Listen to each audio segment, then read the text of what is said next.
I'm feeling it right now. I'm feeling it. Let's jump right in here. Welcome to the show, everybody. Like, subscribe, give a thumbs up, support the show. Welcome. Look at this. We're up and running, and I think we're up and running on Substack as well. Is that craziness? It is. Look at that. I'll pause it for a second. Give us some love over there. That's fantastic. Mark, you misspelled heist, but that's forgivable at this point. I'm firing on all cylinders. See, because I got to tell you, kids, I have no reason to trust the social media companies because I'm not under the illusion that this is the public square. I don't know where that crap started, and people need to get over it. The social media companies are companies, and they are as useful as they are profitable to you and the investors or the people behind them. That's it. They are not public services. They are not free any more than a payphone is free. And I mean, they're great for changing clothes if you're Superman. Hi there. But I got to be honest, like this, it's a little stupid, ladies and gentlemen, how people will take, they will talk about Twitter or Facebook or any of these sites because of, I think you're lured into comparatively what it would take for me to get a show like this on friggin' cable access would be hundreds, if not thousands of dollars previous, just because they wouldn't have the gear I'd want, and I'd have to bring in the whole spaceship and set it up and make sure that the stars move and create my own little clickables down here, right? That would be, necessary for me to feel like I'm delivering the show I want to, and that would be a lot of money even for cable access standards. If I wanted to do it on a regular network, if I could, if they would give me a pass for all the grown-up words I use, fuck, shit, piss, cock, sucker, motherfucker, tits, then, obviously that would make it impossible. This is why this show is not on MSNBC, besides also my sex appeal. Apparently, they got a rule against it there. I've gotten too sexy too fast. Just get used to it.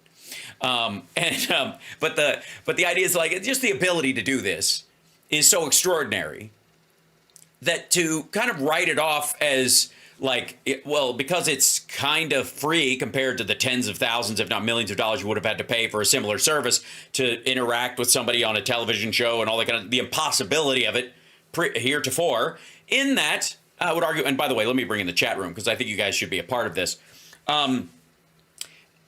I get it. I get it that it's extraordinary, but it ain't yours. It's not mine. It's a private industry has created a service that they can monetize at the same time they provide a service. And there's always that trade-off between how much of a service it is versus how much you can make money from it and the balance therein.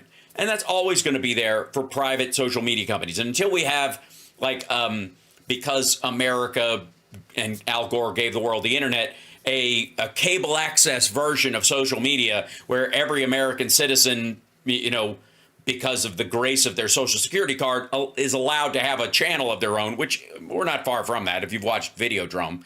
Until that time, you're at the whim of social media companies. And that is why I don't want to hear any bitching on my side of the aisle or anybody else's for that matter about shadow banning or the algorithm messing with you. Tough. That's life in the Wild West, kids. There's no getting around it. This ain't our town. We're just camping here. And like some are better than others.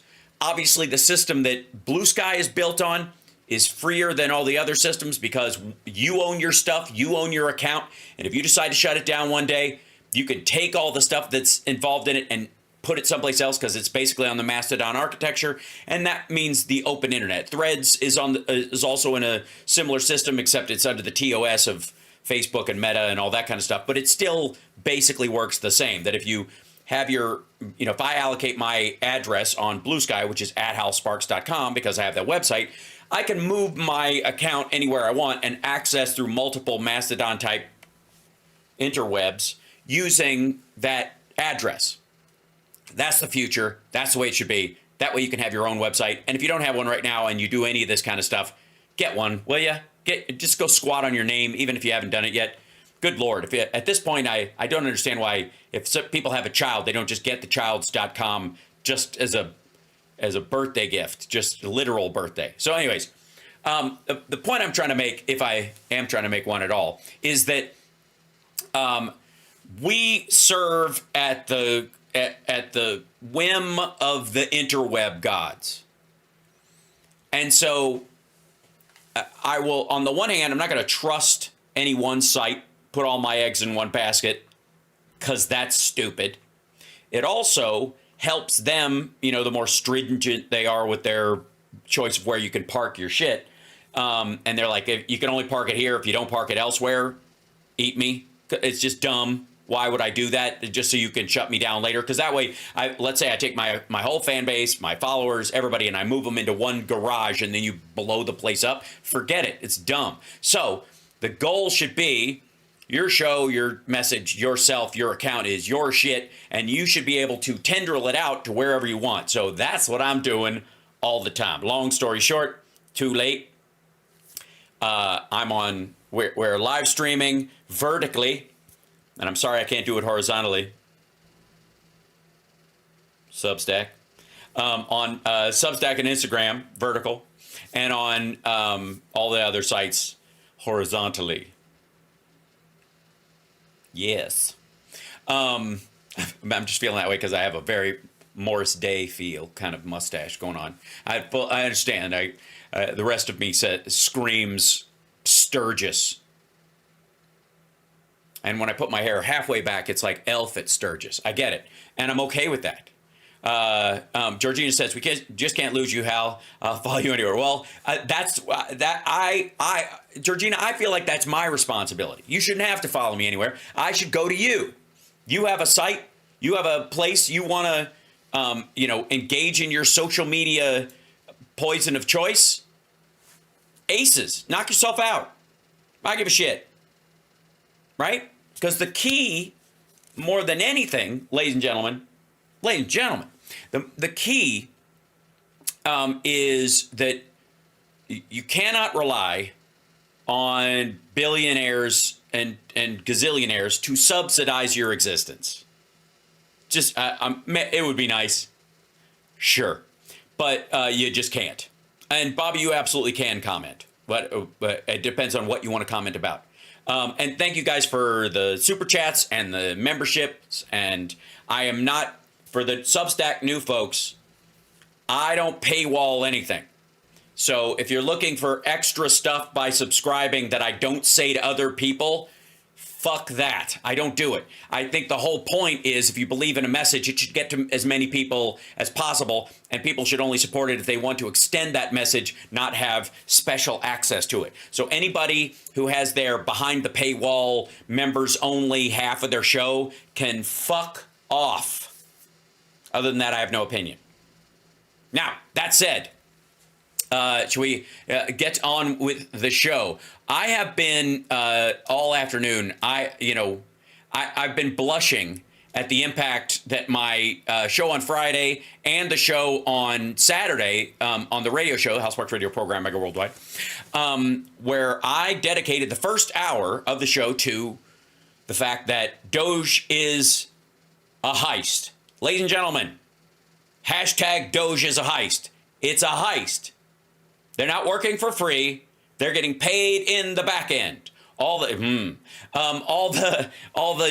Doge bags that work for Elon Musk and Elon Musk himself are not going to benefit from any. There is no fee anyone could pay them to do this work that is worth more than what they will get having access to the private information of all Americans, our Consumer Financial Protection Bureau background, everybody's credit scores, everybody's social security numbers, like the access to, I guess, FBI background checks, and the ability to either use that as leverage for themselves against, I don't know, government and high officials, right? Or the wealthy among them, right? I suppose that would be a thing. Or simply to parlay it later. I mean, what better sales figures could you possibly need? What would you rather train your algorithm on than all the data on all Americans and the access that you have to their stuff. So, and don't get me started on feeding it into Grok, which is a crime. And if they do it, jail. That's it.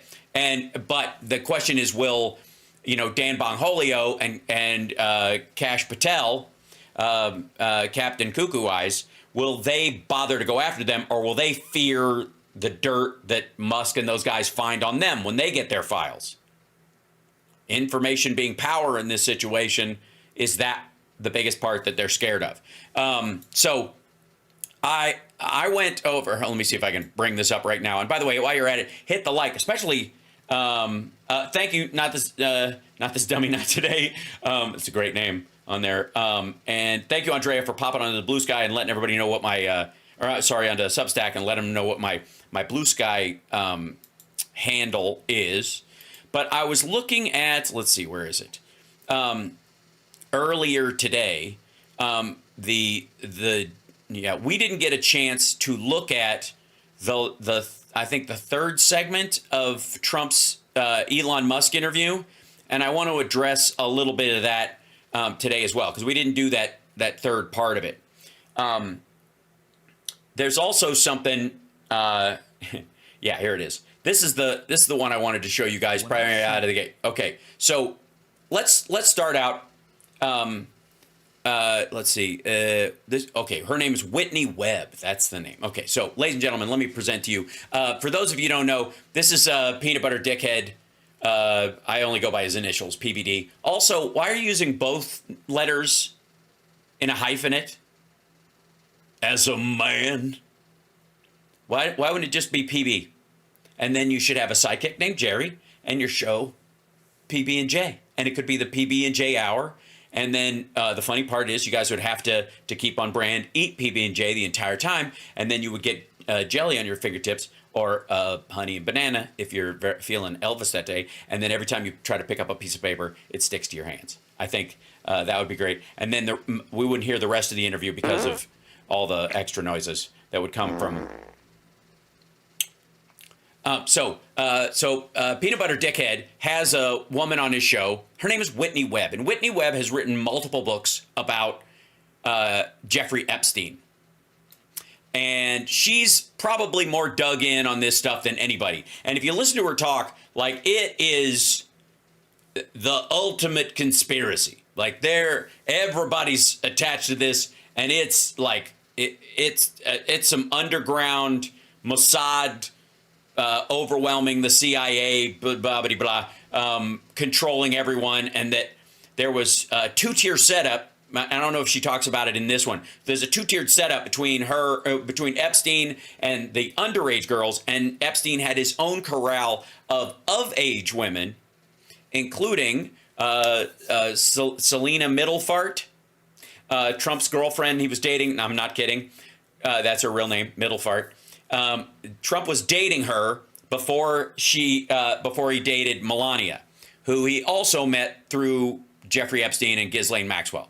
So Peanut Butter Dickhead is one of these guys who is always pushing this whole Epstein thing, but it's been totally pro-Trump. And I don't get the disconnect. I honestly don't. Why in the ever-loving hell? Because some people go like, you have Trump derangement syndrome and all that kind of stuff if you don't like him or if you don't support him. I don't need another reason. I will argue politics and the idiocy. Take his same policies and have fucking Rick Santorum do them. And I would argue that the policies are still disgusting and stupid and, ill-conceived and poorly executed and all the issues that I have with them. But Donald Trump was friends with Jeffrey Epstein for a quarter decade, for at least 25 years that we know of. He partied with the dude. And my question has always been to any maggot that joins in the chat or shows up anywhere, bless your hearts for coming in here, and I thank you. And I've yet to have one give me a solid answer on this, but my question is always, how long would it take you being friends with Jeffrey Epstein before you knew he was a pedophile? How long? A year? 2 years? 5 years? 7 years? Would you have known in 9 years? In 12 years, could you have figured out that Jeffrey Epstein, 15 years, you've known him for 15 years, have you figured out yet that he's a pet of 17 years, 19 years, 21 years you've hung around this dude? Your friendship is too old for him to date. Would you have realized that he's a pet of 25 years these dudes were friends? And Trump is still friends, for all practical purposes, with Ghislaine Maxwell after she was put in jail for being his like madam, like pre-groper who would go around and like scoop up, poor high school girls in the Palm Beach area. He still wished her well when she went to prison. They're still friends. He's still close to her.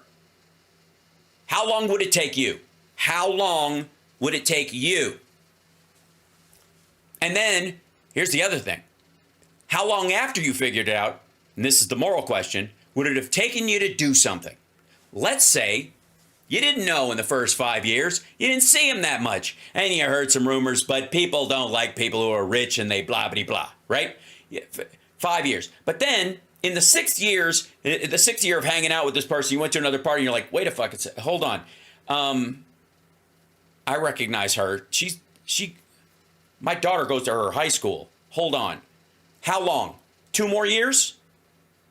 5 more years? 7 more years? A decade. 2 decades. Is that how long it would have taken you? After it took you 5 years to figure out Jeffrey Epstein was a pedophile, would it have taken you 2 decades to tell him to fuck off? I don't care how codependent you are. Explain this to me. Explain this to me. All right, now, this guy loves him some Donald Trump. Thinks Trump, everything he's doing is great. Flawless victory all the time. There's no limits on, Trump's the greatest businessman ever. Everything he touches turns to gold, then shit, but whatever. He's a big fan. And why he brought on Whitney Webb to discuss the Epstein thing either shows that he just has no clue that both Trump and Elon Musk are tied to Maxwell and to Epstein, or he doesn't believe it, or he wants to bring her on to, I don't know, talk her down. I don't get it.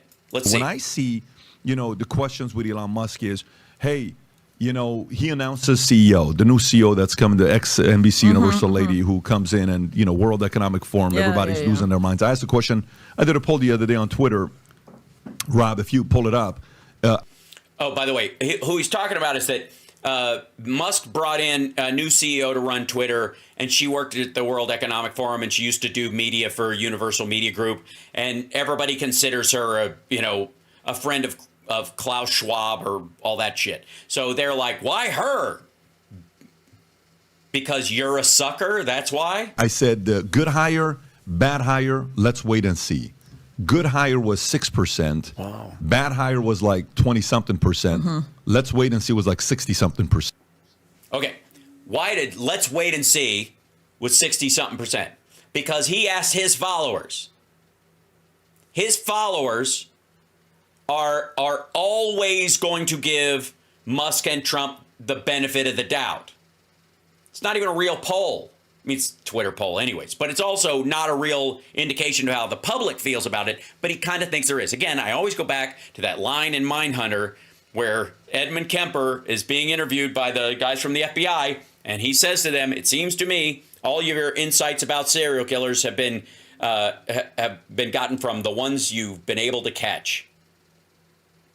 This is when somebody talks about a poll like this that they do on their channel on effectively Stormfront's chatbot over on X, and they talk about it like it's a real opinion.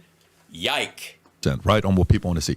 But when that was made, the same day or the next day after he made the hire, You saw the article comes out about Musk. You saw what Soros article comes out, and you see what Musk out of nowhere. If you want to pull up what Musk tweets at Soros the next day, calling him, Soros is Magneto.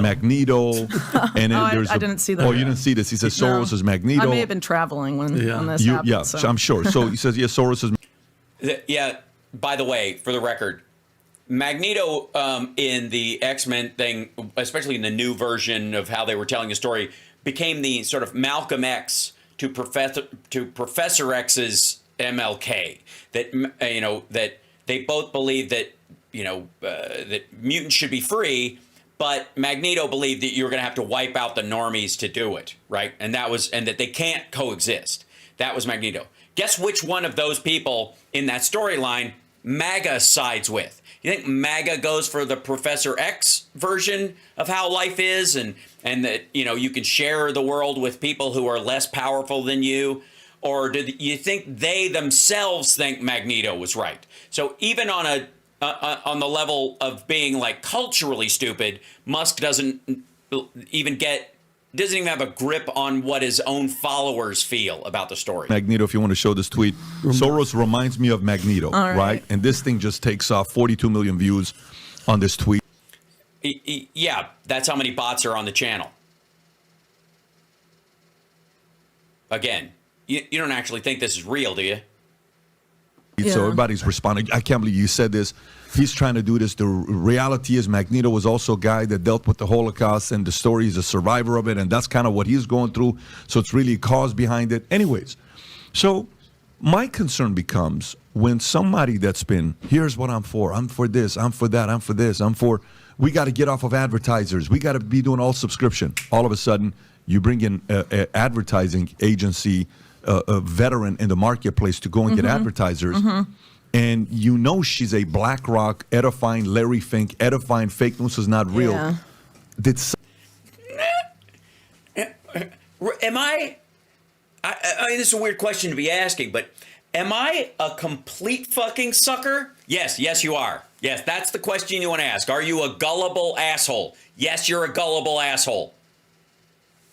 You are so busy lining up to gargle Musk's balls because of the illusion that he's a genius, because he's had fuck you money to pad his mistakes, just like Trump his entire goddamn life, that you saw a world where you could carve off a piece of that or get close to him. And if you had, 6 million followers on your channel, maybe he'll come on as a guest and then you'll pitch him your fucking app. That's what yes. You're a sucker. Something happened? Did they find, or that's the part that kind of throws me off sometimes. No. Why does it throw you off? No, it doesn't. Okay, I take it back. It doesn't throw him off. It does not. You don't get to pretend to be fucking stupid. That's not how it works. You can't tell everybody you know how everything works.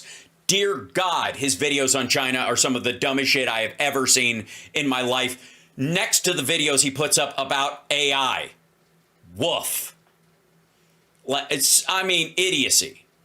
But you don't get to fall back when you're telling everybody you're an expert on stuff that you're like, this just something doesn't add up. We're not even to the point where there's an equation here, dumbass. The figures themselves are fiction. It ain't math, it's prose, and it's been bullshit from the start, dummy. No, you weren't played. You lined up to be played. You can't even claim that you were taken. You served yourself up. Well, I think some of these, I see Elon Musk as a person who has a very specific persona he wants to project to the public, and then there's business Musk, right? And I don't think... Yes, the public-facing one is bullshit, and the behind-the-scenes one is a profit-driven megalomaniac who really thinks the best kind of money in the world is federal dollars. They're necessarily always the same person.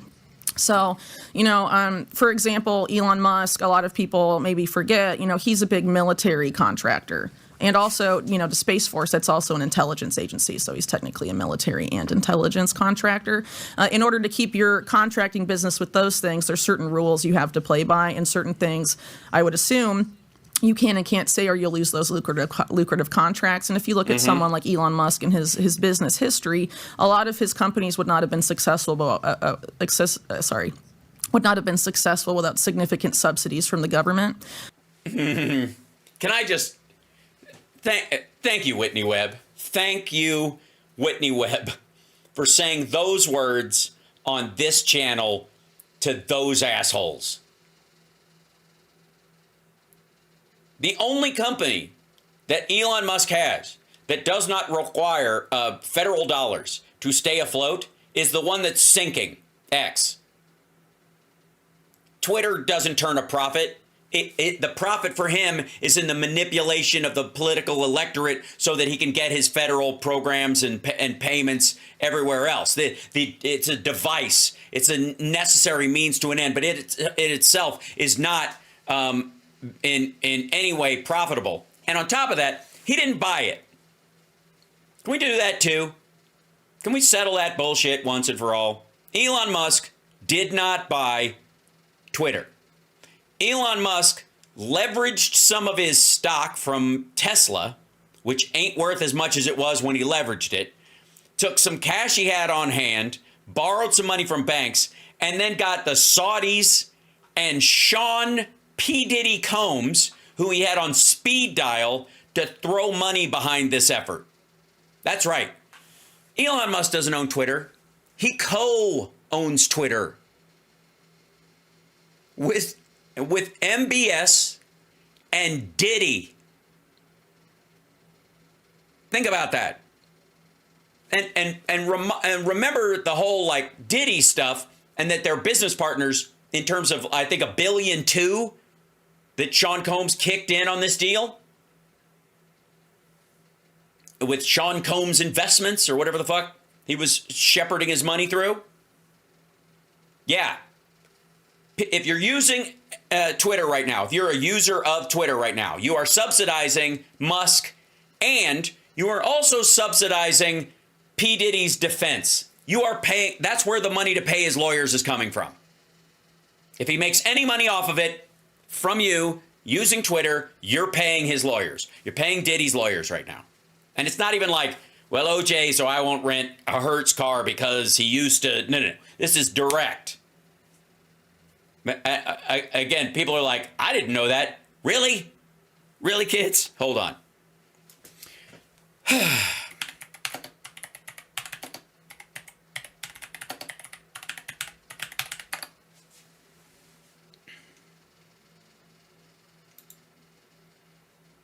One moment, please. And I gotta say, I don't know why people don't know this. I'm Substack, Instagram, folks. Hi. Do you guys know this? Do you know this? There was a federal lawsuit about his deal because he didn't pay arbitration fees in the deal to take over Twitter. And let's see. Yeah, here you go. Who was in it? The list includes entities connected to Sean Diddy Combs, that's his company, Combs Investments Limited, Prince Alawid bin Talal Al Saud, as well as billionaire hedge fund manager Bill Ackman, and Oracle co-founder and dude who's been hanging around the fucking White House and has been put in charge of shit and given a giant contract by Donald Trump, Larry Ellison. Ellison's a co-founder and co-owner in X. The $44 billion purchase, company, of course, fought to hide the names of its investors, citing that no publicly held corporation owns 10% or more, but a journalist reports positions of global market. In the court order mandating the social media platform release a list of non-redacted names, the court maintained that X had put itself in a position that it now found itself in. The platform, however, decided to move the case to the Northern District of California to try and avoid it. Then the federal judge said, here respondents have presented little more than conjecture in support of their position. The disclosure statement does not contain any scandalous information or trade secrets on the record before it. The court is unable to discern a factual basis for sealing the disclosure. And poof. According to Fortune, Jacob Silverman, the journalist who worked with Reporters Committee for Freedom of the Press, told the outlet it was important to the public to see who was potentially influencing the platform. And they were the Washington Post was this is the full list. There, Adram, ABC, Ashfar Partners, Andrea Strappa, Arc Venture, which is, I think, Kathy, what's her name? Like she invests in everything, digital. Dayton Family Enterprises, DFJ Growth, and then there's the Fidelity Blue Chip Growth Fund. Yeah. So this is, by the way, this is who owns X. Jack Dorsey had to lend his hand to it. He owns a little piece of it. He's got the revocable trust owns a part of it. I don't know that he bought more of it or was part of that. I think they couldn't sell his part. Larry Ellison, there it is. His revocable trust owns part of it. Linda Yee and Robert Wren Family Foundation. I mean, look at these folks. And then down here, Sean Combs Capital LLC, to the tune of about $1 billion. This is who owns Twitter, not Elon Musk. Elon Musk's ownership is down here, X Holdings Investment LLC. That's him. He's last on the list alphabetically in this circumstance. That's who owns Twitter, along with all these other folks.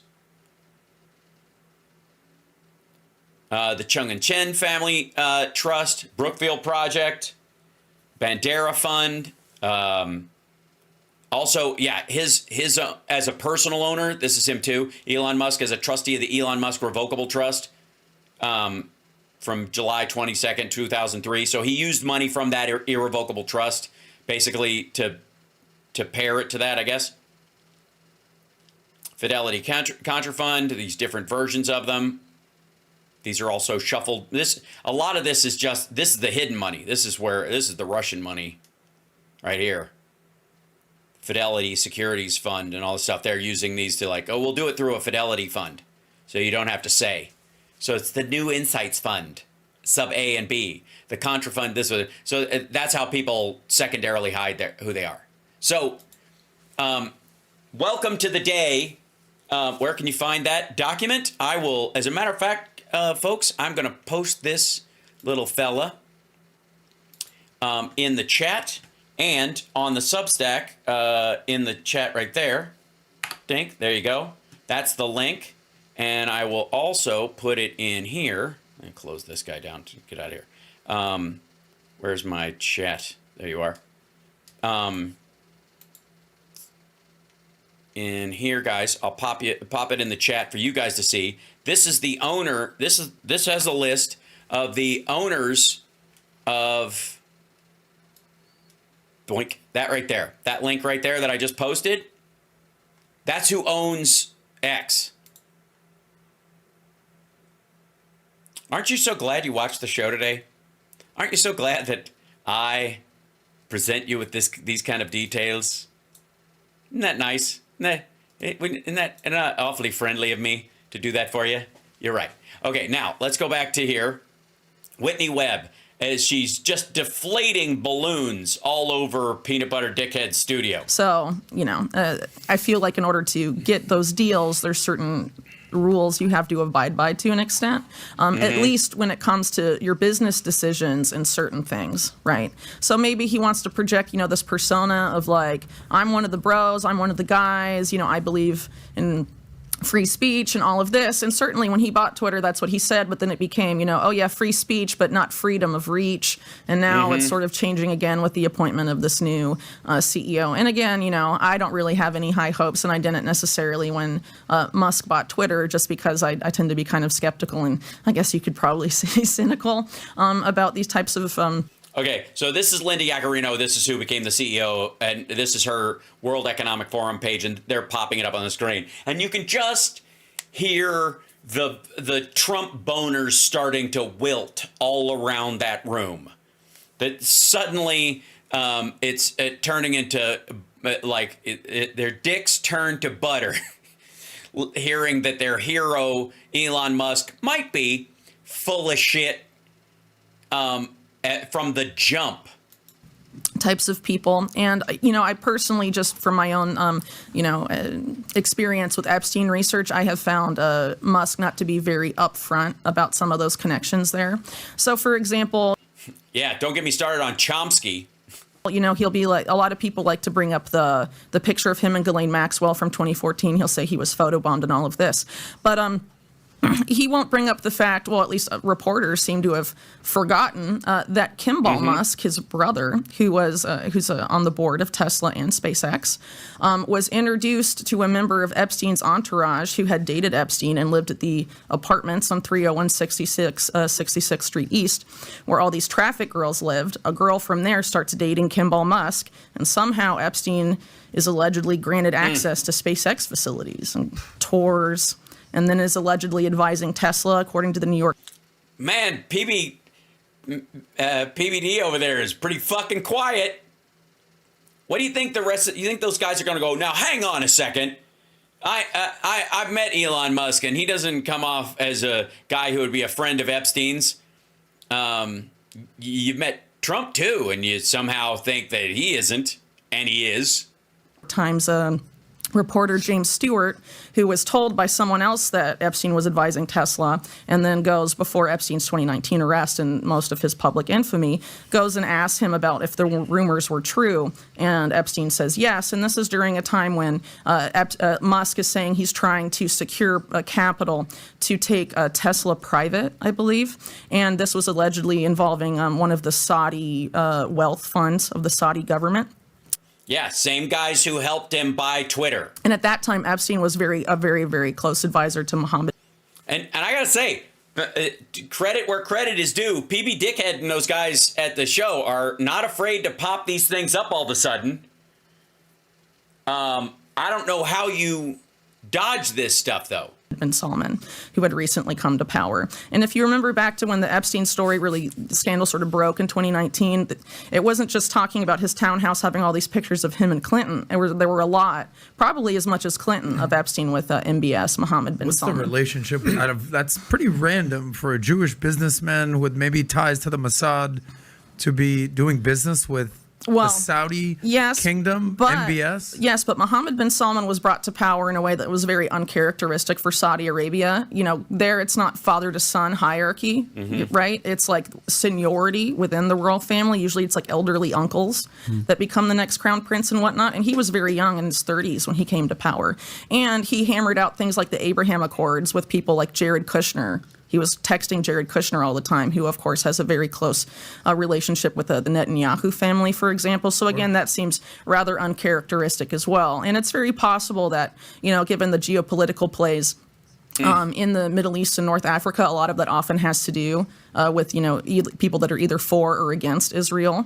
What government's going to shifting the balance of power there, normalizing relationships with Israel. And so the Abraham Accords obviously were a huge step towards normalizing the relationship with Israel in the region.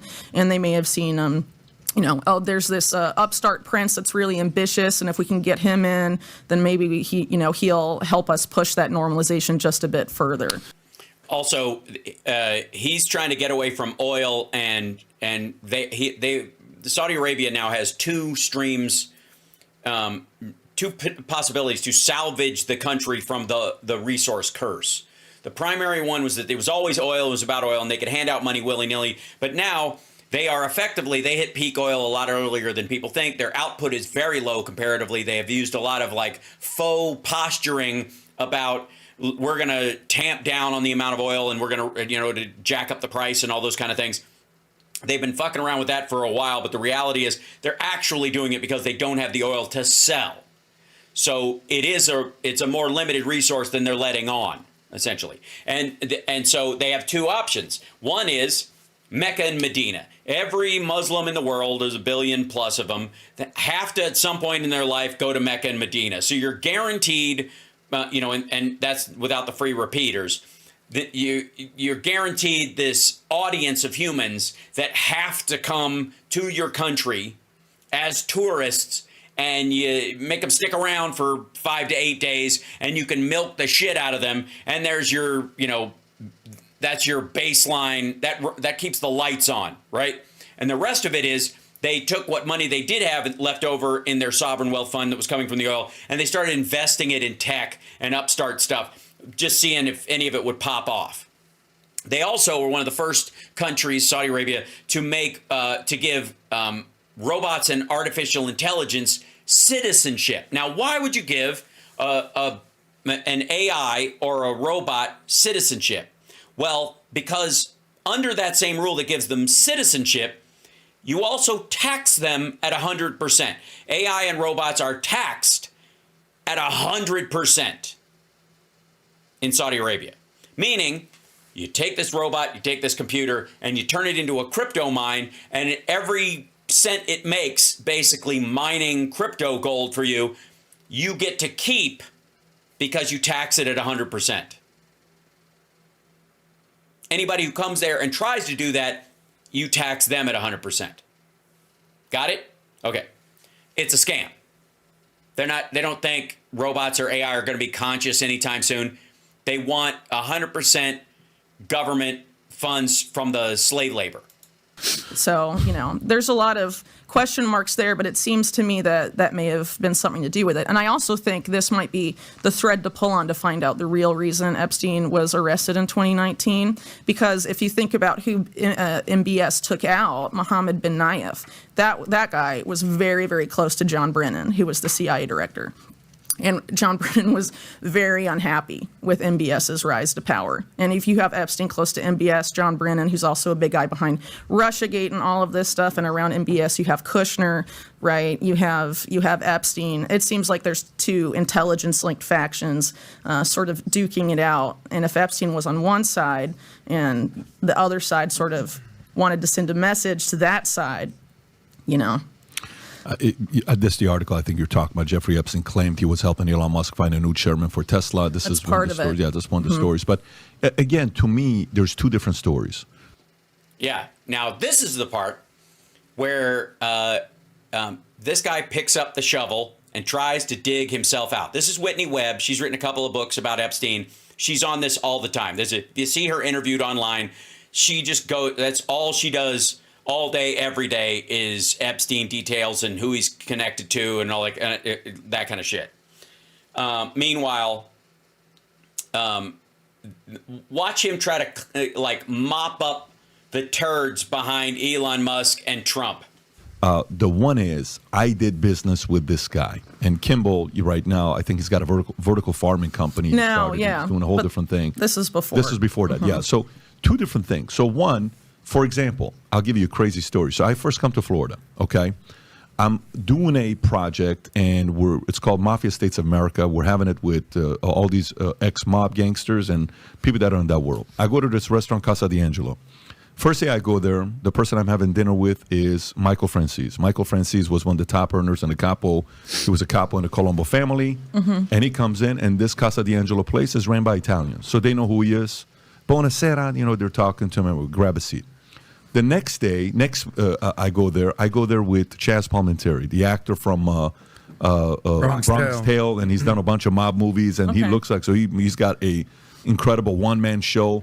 So he comes with me next time. So, buonasera. Okay, great. The third time I go eat at this Italian restaurant, I bring Sammy the Bull Gravano, okay? And they see Sammy, they lose their minds. Like, holy shit, Sammy the Bull Gravano, the former underboss of the Gambino family, is here. Was there not another restaurant in the fucking city? It sounds like you were trying to score sideline funding, that you wanted to be their next car wash, if you know what I mean. We're sitting in the same table.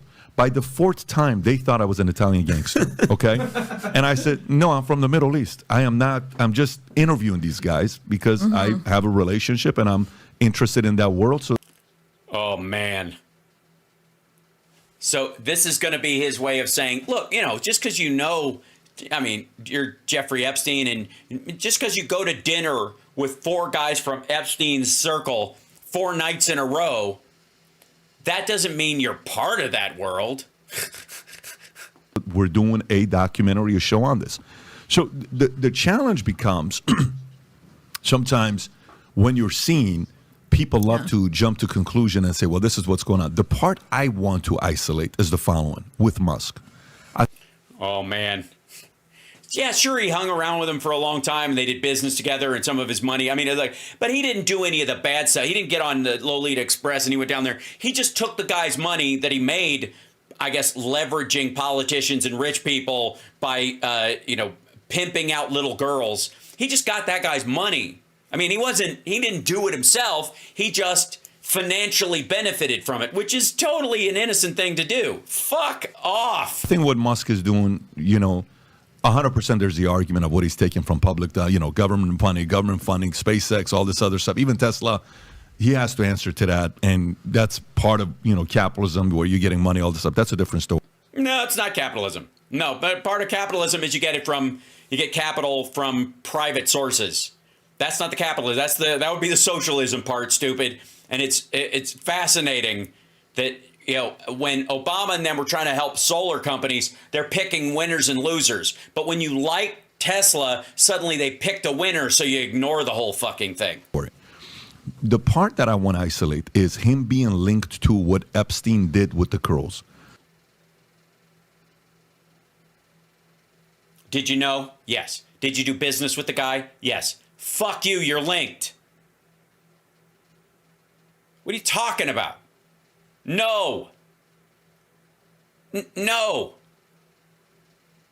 I have no doubt that there are people who met with Epstein before he was arrested and because he was running around in circles and he was a social and financial gadfly and was at stuff, and that were, maybe found him charming at a dinner party while he was talking, never did a follow-up, don't really care, were there with somebody else and that kind of shit, never did any work with him, never saw him again, or if they did, it was just kind of like, oh, wait, that's that guy who got arrested. What the fuck's he doing here?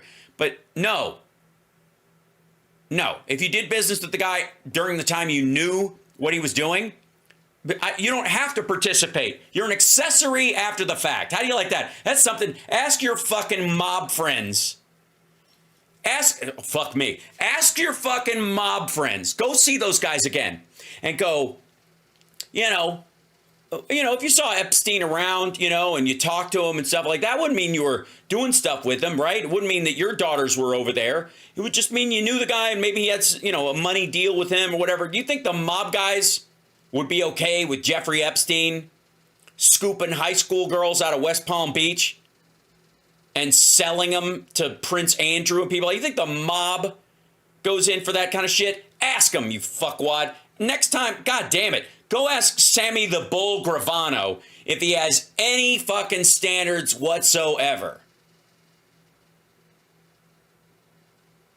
Ask him that question. Don't ask her, because I think she probably thinks the same way I do, which is fuck you.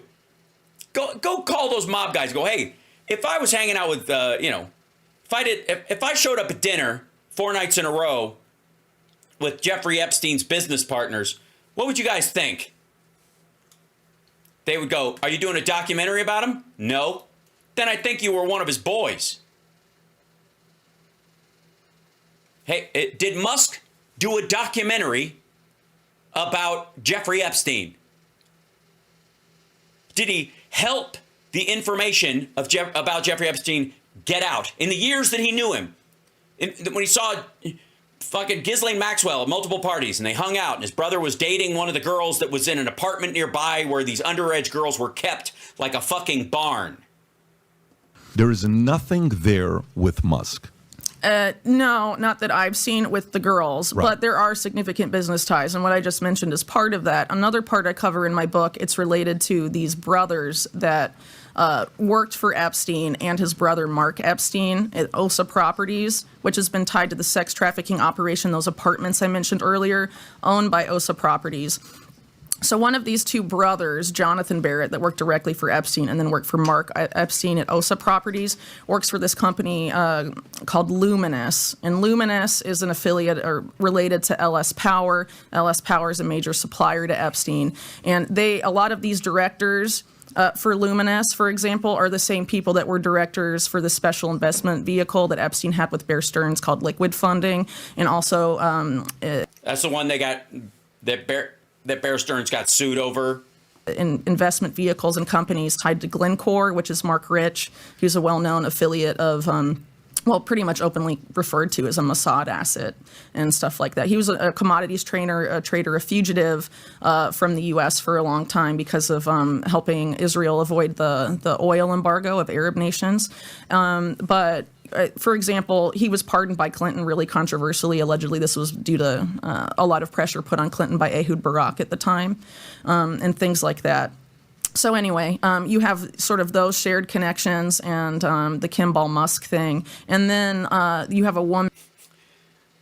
There was a moment as she spoke where I realized I'd been had.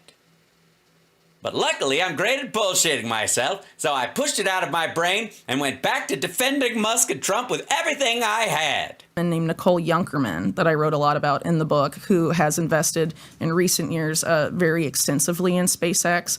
And Nicole Junkerman,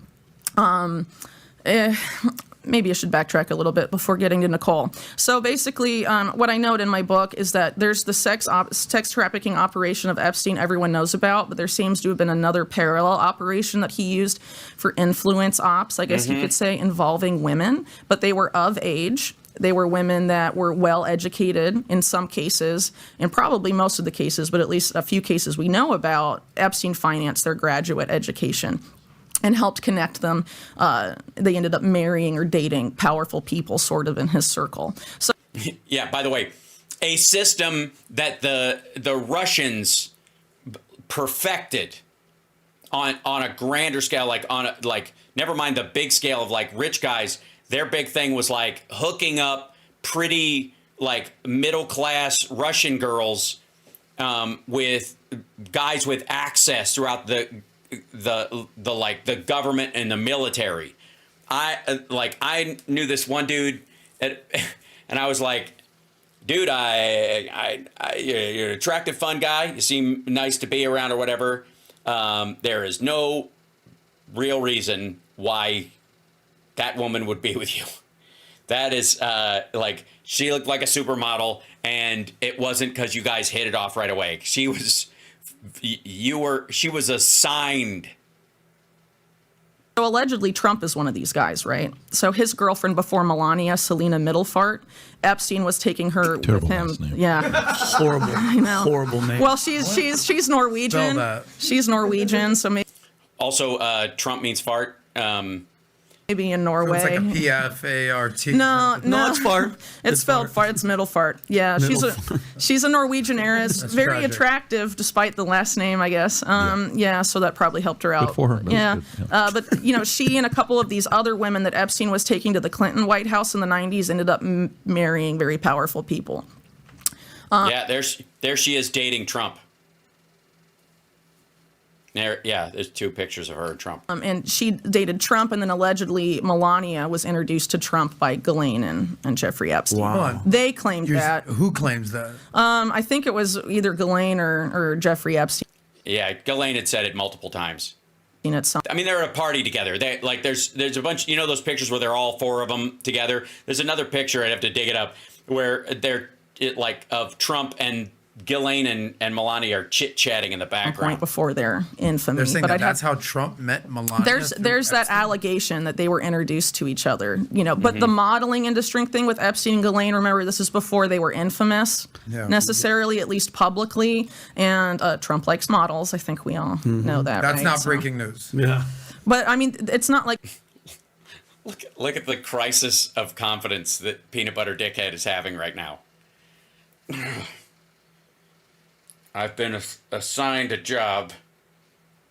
I must defend Herr Trump at all costs. But at the same time, how long could you be friends with Jeffrey Epstein before you knew he was a pedophile? I'd like to think 6 weeks max. Especially if you were partying that off, but a quarter century, I can't make that fit in my invitation to a party envelope sized brain. All right. It was, look, meet Melania, who's underage. Look, he seriously, this guy's just ignoring the whole conversation. Just plead the fifth later. But that's not the look of a man who is happy he invited her on the show. Just saying. At the time, right? It wasn't like that. So again, if you're trying to secure influence with powerful people and you don't think they're susceptible to your sex blackmail op involving minors, you can be the matchmaker that sets them on the path to marital bliss, right? Because, whoever sets you up with your husband or wife, you might keep contact with for a long time, or if they come to ask for a favor, you might be willing to do so, right? So there's a few other cases where this happened. Which, by the way, speaks to the sort of why, in some ways, Melania was willing to sign a prenup with Trump that he felt comfortable with, whereas other women might not, and that had more flexibility to it.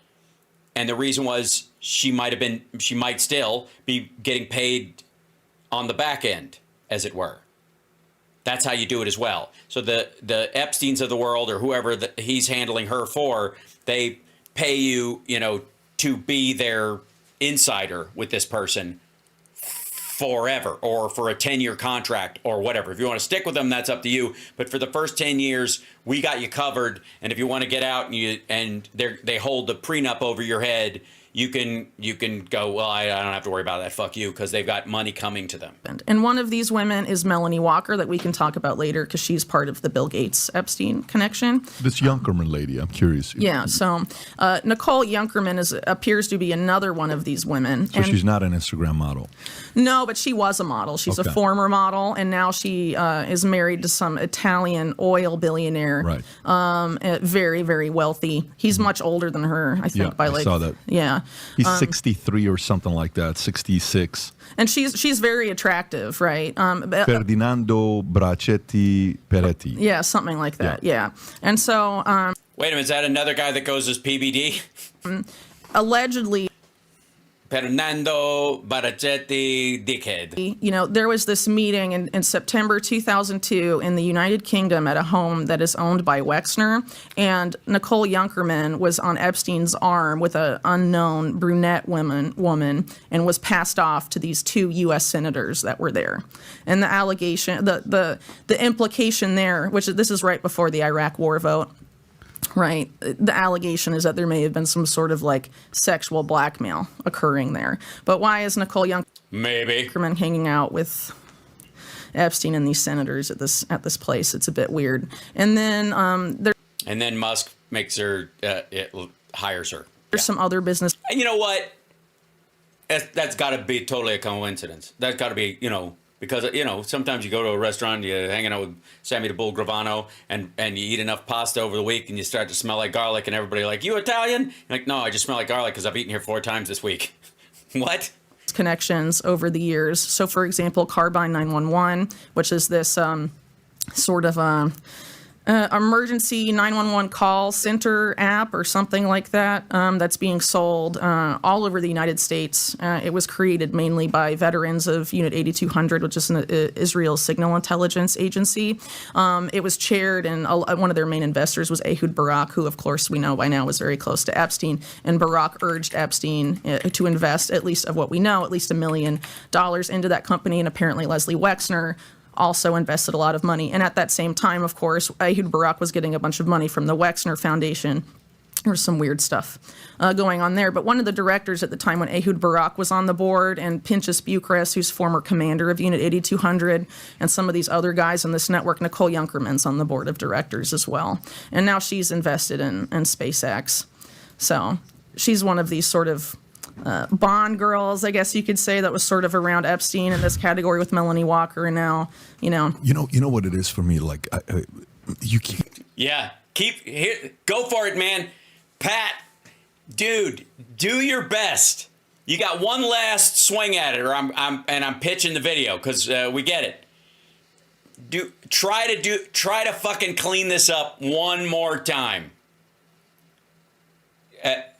Jesus Christ. Musk knew Epstein for at least a decade. His brother is dating or is in a relationship with one of the girls that was more than likely kept underage in this fucking barn property that was co-owned by, people that were in business with Epstein at the same time. They just met going to the grocery. Sure. And they started dating, and he never heard about what was going on there and never helped those girls get out. Never Saved a fucking one. There's a little story with it. So let me get this straight. You're Dim Bulb Musk. You're Shemp Musk. You're the third Musk brother. And you're staying in an apartment paid for by your brother that you also bought yourself 3 times. And it's a money-making scheme. So it's fucking magic. And you don't go out very often. Occasionally you'll Jesse Smollett in the middle of the night out for a Subway sandwich. And while you're out, you meet this girl who's 19 years old, and you hit it off, waiting in line for your double meat sub. And she's getting like 9 sandwiches, and you go, she's very pretty and in relatively broken English, and you kind of go, you look, you put on a little weight there, you're gonna ruin your perfect figure, huh? I got the huh? What'd you say? Where are you going with all those sandwiches? And she goes, nowhere. And she pays for them, and she starts walking out, and she hands you a note that says, call me help. And you're like, help must mean she likes me. And you call her later on, and you meet for coffee, and you're chit-chatting like, hey, what did you get? I came here on a modeling contract. Well, I can see that. You're very attractive. That's great. Can we get the check, please, and stuff? Would you like any dessert? I'm not paying, but you could pick it up, whatever. I suppose you're full from those 9 sandwiches. No, my passport's been stolen. I'm being kept in a house by a man named Jeffrey Epstein, who's friends with your brother. Oh. So you're saying you don't want to go out again, or you don't in that moment go, you're being what? I'm sorry, you where? Where are you staying? With who? How old are these girls? How'd they get here? What? How did you end? Are you guys in a fucking dance troupe? What is this? Yeah, I fell for a girl named Help. Right. That you wouldn't go, wait a fucking second. Okay, look. Obviously, I don't want to put your life in danger. So here's what's going to happen. Give me all your information that we need. I'm going to make some calls to the embassy, and we're going to do everything we can to make sure you don't get shoveled back home as a victim of this kind of stuff. But you're going to be at my house when the raid happens. So come over here, and we'll call it in, and they're going to send people over there. My brother knows people in the intelligence community because he has contracts with SpaceX. And when they raid the house, we'll make sure that the girls are taken care of, and this Epstein dude gets bounced like a fucking racquetball. Wouldn't that be sort of close to how shit would work out? I mean, the other version of it is fucking Taxi Driver, the end of Taxi Driver. You know, that's an option, which, I guess my version of that, I would be dragging a cinder block attached to a length of chain. But whew, I want to hear his cleanup. You can't control who invests into your company, okay? Oh, the fuck you can't, buddy. What are you talking about? You can't? Of course you can. You can turn down criminals. If the mob comes to you and they're like, we want to invest, I got a truck full of cash here. You're like, yeah, I can't do that, man. This is like you're going to sink my fucking company. I appreciate the offer, but no. I mean, if you find some sort of vehicle to put it through that legalizes it, and I don't know about it, maybe you could. I mean, it's a good deal, but what do you of course you can. You can and you can't. I mean, let me You can. If you can, that eliminates can't. Phrase that. Yeah, but to an extent. So take Elon Musk and Twitter, for example. What does Elon Musk want to do with Twitter? He wants to make it X, the everything app. Mm-hmm. And he specifically, as a model for that, refers to WeChat, mm-hmm. right? Mm-hmm. And a lot. Hey, it's nice. She's new on the block, but who's been telling you the whole, she's been watching the show. Clearly she watches the show. Clearly, hi Whitney. Thanks for watching. A lot of people don't really like WeChat, at least in the US, because it has so much data about everything you do. And if data is the new oil, as is often being said, whoever owns the everything app is going to own most of the data. They're going to be the new oil barons, the data barons of this era, the new Rockefellers. There's no question about right? it. Yeah. Yeah. So Right, which is exactly why we don't want Elon Musk and his Doge bags breaking into the fucking Treasury and the Consumer Financial Protection Bureau and the fucking military and getting everybody's fucking secrets. If data is the new oil, we don't want him to strike oil out of our fucking backs. You tit, you get this? You get this, dumbass? Nobody gives a fuck that this guy's bullshitting everybody about saving money by firing some employees. That's not the point of concern. The point of concern is unelected nobodies with fucking backpacks walking into like secure facilities without ever taking an oath to protect the United States and the Constitution against all enemies, foreign and domestic, or actually having to answer to a fucking oversight committee because you don't even fucking want to know their names. That's the problem. Doge is a heist. It's a fucking heist. It's a heist. WeChat, the same parent company of WeChat, is a major investor in Tesla and their most active shareholders. So it's kind of weird a little bit. Chinese company. Kinda. Yeah. So I think it would be, why does he want to replicate the same thing? WeChat is a big investor in who? No, the parent company.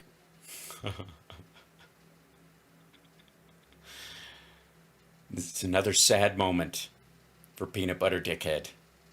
His world. Don't get me wrong. Right after this, he'll go back to bullshitting everybody. There's not going to be like a moment of conscience that is triggered by this. WeChat, I think it's Tencent, if I'm not mistaken. Is a big investor in what? In Tesla. In Tesla. By the way, when Trump says no president's ever gotten 10 cents, what he doesn't understand is that they're talking about going after Tencent, the company, and shutting it down. And somebody told him we should shut down Tencent in China because it's a bad company and we can't shut it as a foreign company or whatever. There's a lot of, we'd have to sanction the shit out of it and stuff. And what Trump heard was they've never gotten 10 cents when previous presidents haven't been able to get 10 cents. And neither has he, by the way. Mm-hmm. And he wants to bring WeChat. Man, is that room getting fucking quiet. Listen to the chair flutter in this. What? In Tesla. In Tesla. Mm-hmm. And he wants to bring WeChat here, right? I personally, if you're against the WEF, sort of like, Musk postures about being against the WEF, and they're all about this type of, digital WEF ID. being World Economic Forum. World Economic Forum. But it's not just exclusive to them, right? There's a lot of other interested parties, including Bill Gates, for example, a big force behind ID 2020 and all of that. A lot of this particular network's very interested in. She's very good, by the way, at looping. She brings up Gates every so often and Clinton to make these assholes feel better about the fact that she is bursting their Musk balloon so brutally. Creating sort of this everything app, because everything you do, finances, social media, all of it is in one centralized place, and you get all that data. Like a super app. Yeah. What is this ID 2020? What is that, Jen? It's a public-private partnership that was overseen. It was created under the aegis of or the auspices of the United Nations, and I think it's the Rockefeller Foundation. It's a digital ID thing is what they're trying to do. So you can have your ID on your phone, since there's facial scanners on your phone, that you can, instead of having to carry a card or a passport, they can scan your face. It'll be in the system. And there's it's like the world system that's being set up where it uses 3 different server setups to identify you, but none of them hold your data all at once.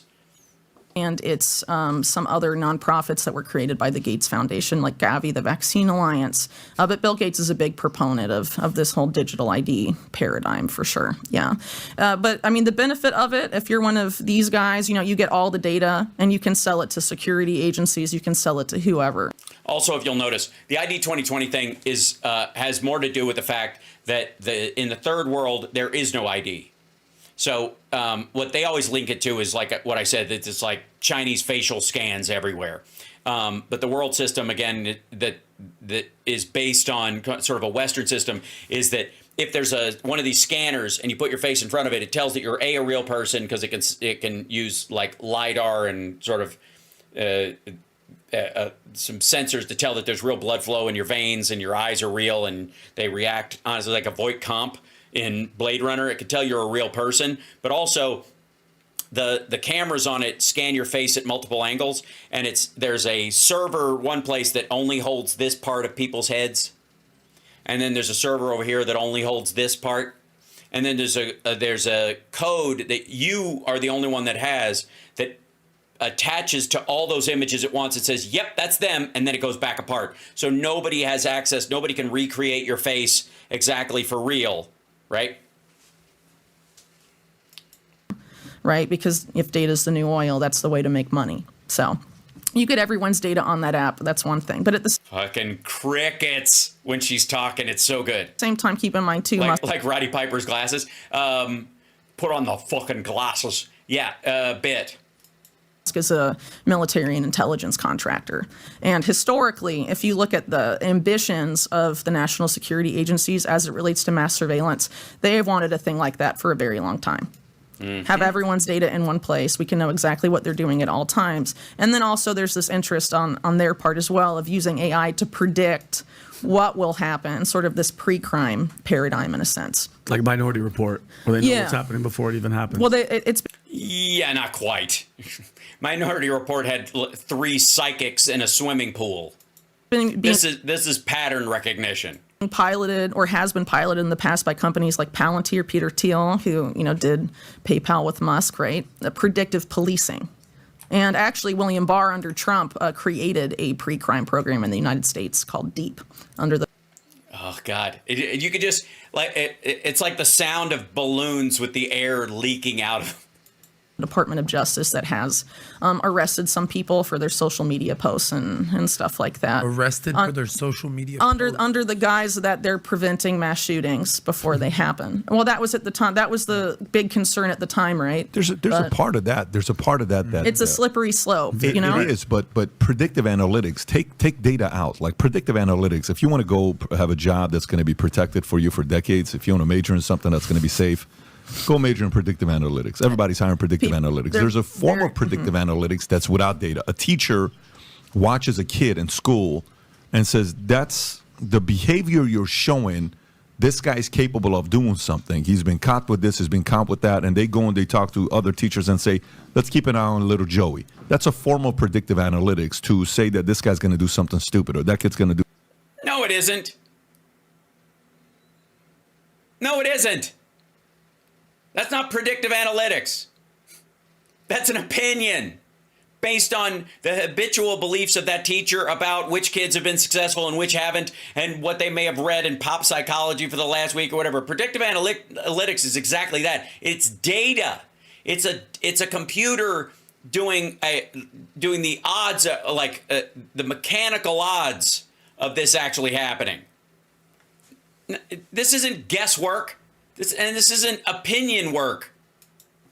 Some stupid. I get what you're saying. I've seen Minority Report, and it's a slippery slope. Totally get its slippery slope. The problem is when you give those rights away to the government, you're not going to get them back. There's no question about it. They keep going. You know what I saw today? And so she's trying to tell him Bill Barr wanted this under Trump. You think after the next shooting or whatever happens, you think Trump's not going to? I mean, remember? Oh, fuck. Well, shit. Hold on. Trump. What was his favorite thing? I mean, I have to show you this. Hold on one second. So, oops, I can type. Yeah,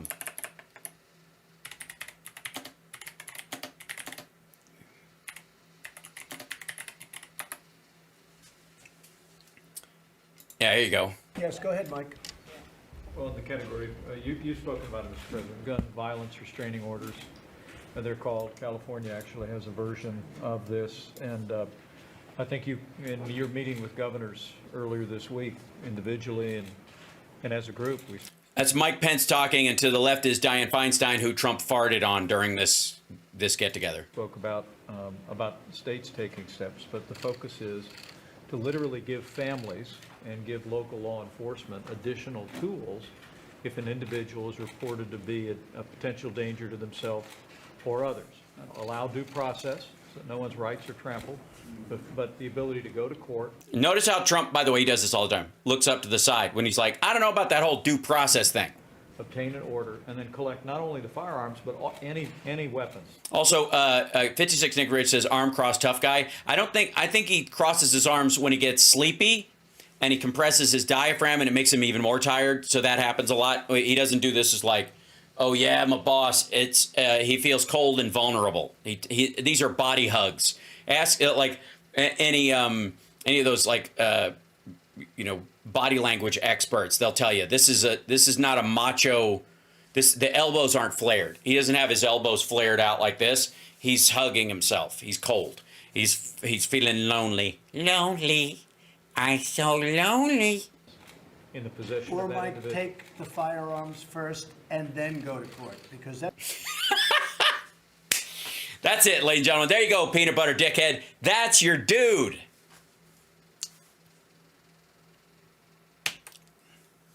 In the possession Or of that might individual. take the firearms first and then go to court. because- Yeah, come on. Obviously. Take the firearms first and then go to court. One more time. That's another system, because Oops, hold on.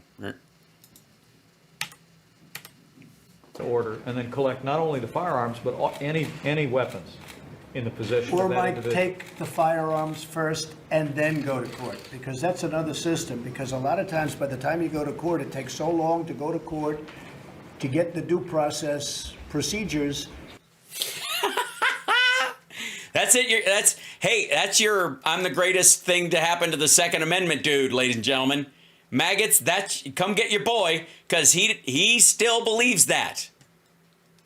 It was great. I saw a video, Rob, I'll send this to you, of what's his name, that validates kind of your point of who's this fantastic president of Canada that everybody, Justin Trudeau. the sweetheart of a guy who was amazing. Castro's, I think, cousin or something like that. But I want to send this to you. So this kind of validates what you're saying. Rob, if you can just play this real quick. So here's a clip of what he said about guns 12 years ago or 10 years ago. Mm-hmm. And he says, the one thing about Canada, and he's talking in a very nice, gentle way. Yeah, he does that, doesn't he? Yeah, he says, this is Canada. We are gun loving. They can never take our guns. We're never going to do this. And like, man, what a sweetheart of a guy, right?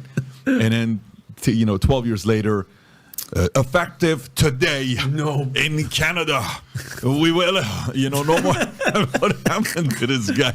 So you have to hear this because it validates what you're saying. If you can play this clip. Sorry, it validates the thing she was saying about Elon Musk lying about his connection to Epstein and Ghislaine Maxwell, and that his brother is dating very possibly one of the girls that was trafficked by Epstein, and that the funding for X or for Tesla came possibly from Epstein, and the funding for X came from, among other people, Sean P. Diddy Combs.